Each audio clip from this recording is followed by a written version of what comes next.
লাউ হচ্ছে এমন একটা ঔষধি সবজি যে। শুভ সকাল আমার প্রিয় পরিবার, তো তোমরা সবাই কেমন আছো? আশা করি সবাই ভালো আছো, সুস্থ আছো, আমরাও ভালো আছি। প্রতিদিনের সকালটা শুরু হয় বাড়ির কাজ বাজ দিয়ে। আমরা যারা হাউসওয়াইফ আছি তাদেরকে তো আমাদেরকে ঘরমর এগুলাই দেখতে হয়, তাই না? ঘরের কাজ, রান্না বান্না, যা যাবতীয় এই সমস্ত কিছু দিয়ে আমাদের কাজটা শুরু হয়। তারপরে তো আজকে হচ্ছে রাজিয়ার স্কুল আছে, স্কুলে সে চলে গিয়েছে। আজকে আমরা রান্না বান্না দেরিতে করছি। আর সকালবেলায় হচ্ছে রিয়া রান্না করেছিল খিচুড়ি, আর মাংস ছিল রাতের। ওই খিচুড়ি আর মাংস ওটাই খেয়ে গেছে। তাই ভাবলাম ও যেহেতু স্কুলে আসবে 4:30টার সময়, একটু দেরি থেকেই রান্না করি, তাই না? আর কালকে কিছু কমেন্টের আজকে তোমাদের রিপ্লাই দিলাম। তো একজন কমেন্ট করে বলেছে, আশা করি কমেন্টটা তোমরা দেখেছ। আর আমি বহুবার বলেছি তাকে, এখনো বলছি। আর আমি এটাও লক্ষ্য করে দেখেছি তাকে অনেকেই কমেন্ট করে অনেক গালাগাল দিয়েছিল এর আগে। তো এবার কমেন্ট করে আমাকে বলেছে, তো সেই কথাটা নিয়ে আজকে তোমাদেরকে বলবো।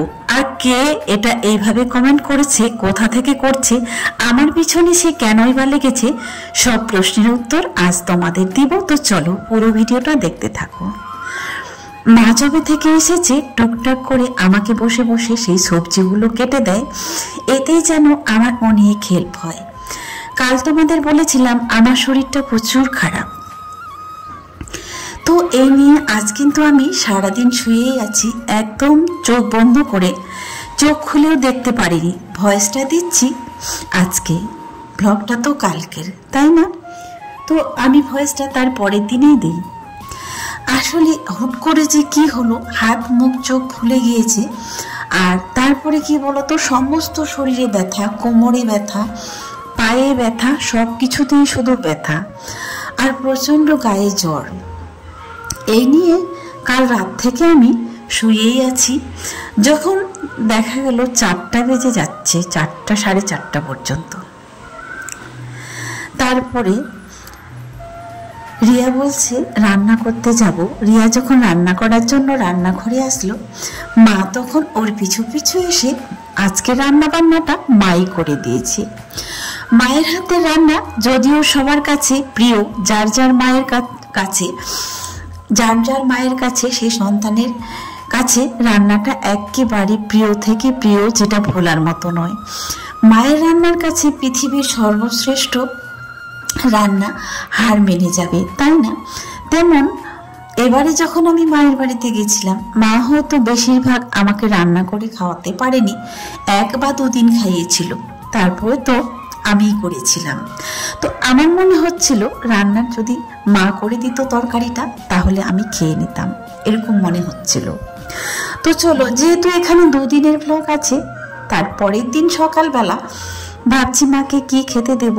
তাই সকাল সকাল একটু সেমাই ছিল, তো সেটা দিয়ে, দুধ তো ছিলই নেওয়া হয়, ওইটুকু দিয়ে সকালে জল খাবার লুচি ভাজবো কয়েকটা, আর সিমাই বানিয়ে দেব, এটাই প্ল্যান করে রেখেছি।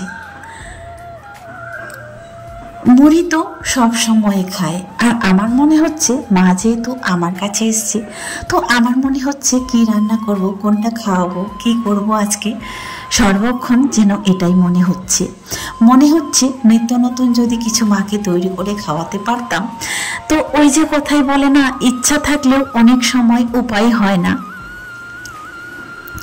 তো তেমনই হচ্ছে কথা। আর মা তো অসুস্থ, হয়তো তোমরা অনেকেই জানো কিংবা অনেকেই জানোই না। তো মা তো এসছে অসুস্থতার কারণে, আসলে মায়ের খাওয়ার রুচিটাও মুখে ছিল না। মাকে তো আমি অসুস্থই নিয়ে এসেছি, তাই না? একদিন যদি খায় তাহলে 2 দিন কিংবা 3 দিন খাবেই না, নাই বললেই চলে। আর মা যতটুকু ভাত খায়, তো ততটুকু একটা ছোট বাচ্চাও তার থেকে একটু বেশি খায়। তো আমার মনে হচ্ছিল মা যেটা বেশি করে খাবে সেটাই যদি মাকে খাওয়াতে পারতাম, তাই না, এরকম মনে হচ্ছিল। তো তাই দেখা যাক তো আজকে লুচি আর সিমাই বানিয়ে দিই, খায় কিনা। তো এবার তোমরা আবার কেউ বলতে পারো যে মিষ্টি খাচ্ছে। হ্যাঁ, মায়ের সুগার একেবারেই কম থেকে কম, মানে যেটা তুলনায় থাকা হয় না তার থেকে অনেক কম আছে মায়ের সুগার। মায়ের সুগার কম, তারপর সুগার নাই বলতে গেলেই চলে, নাই যে পরিমাণ থাকাটা উচিত তার থেকেও নিচে আছে। আর হচ্ছে প্রেশার তো একেবারেই লো। সবসময় মাকে ভালো মন্দ খেতে বলে। আর যেহেতু লো প্রেশারে যা যা করতে হয় করণীয় তো সেগুলাই, তাই না? তো চলো লুচিগুলা ভেজে নিই। তো যেটা তোমাদেরকে যে কমেন্টটা বলতে চেয়েছিলাম তো সেটাই আজকে বলবো। একজন কমেন্ট করেছো, আমি তার নামটা বারবার নিতে চাই না, তার নামটা বারবার নিতে গেলে আমারও খুব খারাপ লাগে। পৃথিবীতে এমন এমনও মানুষ আছে আর এমন তাদের ভাষা ল্যাঙ্গুয়েজ, আর এত ছোট, আমি যে কথাগুলো এখানে উল্লেখ করতে পারছি না। আর এক কথায় আমার মুখ থেকে অত নিচু কথা আর অত ছোট কথা আমার মুখ দিয়ে আমি উচ্চারণ করতে পারবো না। যারা তোমরা রিপ্লাই দাও তারাই কিন্তু অনেক কিছু বলে দাও, সেটাই আমি দেখি। তো কমেন্টে এসছে তুমিও নামাজ পড়ো না, তোমার মাও নামাজ পড়ে না। তো তোকে আমি বলতে চাই, আমরা যদি নামাজ পড়ি তাহলে কি ক্যামেরা অন করে নামাজ পড়তে হবে?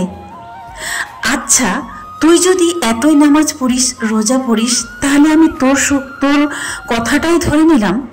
হ্যাঁ, ঠিকই বলেছিস যে আমরা নামাজ পড়ি না, আমিও পড়ি না, আমার মাও পড়ে না। তো তোকে ওটাই বলতে চাই, তুই যেহেতু সারাদিনে 5 ওয়াক্ত নামাজ পড়িস, তাহলে ইউটিউব কখন দেখিস আর ফেসবুক কখন দেখিস আর কমেন্টে কখন করিস? এটা আমার খুব জানতে ইচ্ছে করছিল। যারা 5 ওয়াক্ত নামাজ পড়বে তারা কিন্তু কখনোই ইউটিউব, ফেসবুক, মোবাইল আমার মনে হয় ঘাটাঘাটি করবে না। তাহলে তোর যেটা তুই কর্ম করছিস, তাহলে যদি ফোনটাই দেখে নিলি তাহলে তোর কি হলো? আমাদের কথা ছেড়ে দে, আমাদেরকে নিয়ে তোকে ভাবতে হবে না। আমাদের ভবিষ্যৎ আমরা ভাববো, আমার কি ভবিষ্যৎ হবে, আমি জাহান্নামে যাব না স্বর্গে যাব না বেহেশতে যাব, সেটা আমার ব্যাপার, আমার কাছে থাক না। আমাকে নিয়ে তোকে এত টেনশন করতে হবে না, ওকে? হ্যাঁ, তারপরে আসি নামাজের কথাটায়। আমার মা 5 ওয়াক্ত নামাজ পড়ে, তাহাজ্জুদ পড়ে, দিনের বেলায় নফল পড়ে, সেটা আমিও পড়ি। কিন্তু কোনোদিন তোদেরকে এইভাবে যদি আমি নামাজ পড়ে যদি সোশ্যাল মিডিয়ায় যদি ছেড়ে দিলাম, তাহলে সেই নামাজটা আমার তো না পড়াই ভালো। তারপরে এবার হয়তো আরও বলবে, আমি যেহেতু নামাজই পড়ি তাহলে কেন ফেসবুক করি, ভিডিও করি, তাই না? হ্যাঁ, এই কারণেই করি।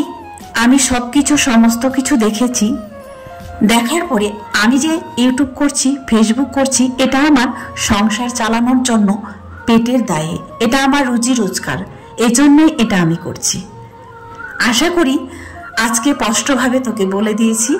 আর যারা রিপ্লাই দেয় তারাও স্পষ্টভাবে তোকে বুঝিয়ে দেয় আমি কি করি, কেমনভাবে ভিডিও করি, আর লোক কিভাবে ভিডিও করে, সেটাই বলার ছিল। আশা করি আজকে স্পষ্ট করে কান খুলে শুনবে আর চোখ দিয়ে দেখে নেবে। আমরা নামাজ পড়বো তো লোককে বলে বেড়াবো যে আমি নামাজ পড়ি, সোশ্যাল মিডিয়ায় ভিডিও করে দেখাবো, দেখো আমি কিভাবে নামাজ পড়ছি। আরে আমরা মুসলিম ঘরে জন্ম নিয়েছি, আমরা যেহেতু মুসলিম নামাজ পড়বো না, তাতে কি করে ভাবতে পারলি যে আমরা নামাজ পড়ি না আর তোকে দেখিয়ে পড়বো? ভাবতে খুব অবাক লাগে, একজন নামাজি কিংবা একজন জান্নাতি নারী ইউটিউব দেখে কিভাবে এইভাবে কমেন্ট করতে পারে। আমার এটা খুব ভাবতে অবাক লাগে। তো চলো সেই কথা ছাড়ো, তোকে যেই ভাষায় বলুক না কেন, অনেকেই তো বলেছে এর আগে, কি দিদিভাই যেন নামটা ভুলে গেছি, দুইটা দিদিভাই তোকে বলেছে, 3 জন বলেছে। তারপরেও যদি না হয় তাহলে কি আমার কথায় কি তুই শুধরাবি? কখনোই শুধরাবি না। চলো, মাকে দিয়েছি লুচি আর সেমাই, আর কালকের যে লাউ তরকারিটা ছিল সেটা দিয়ে হচ্ছে আমি খাচ্ছি। আমি মিষ্টি তো খাই না, আমার তো সুগার, তোমরা সবাই জানো। তো খুব ভয় লাগে, তাও মা বলছিল 1 চামচ খা, কিছু হবে না। তো আমি ভাবলাম 1 চামচ খেয়ে নিব, যদি রাতের মধ্যে সুগারটা বেড়ে যায় তাহলে কিন্তু আবার প্রবলেম হবে, আবার কিছুদিন শুয়ে থাকবো বিছানায়, অশান্তি, অসুস্থ, এগুলো আর ভালো লাগে না। তো চলো আজকের মতো শেষ করছি। সবাই ভালো থাকবেন, সুস্থ থাকবেন, দেখা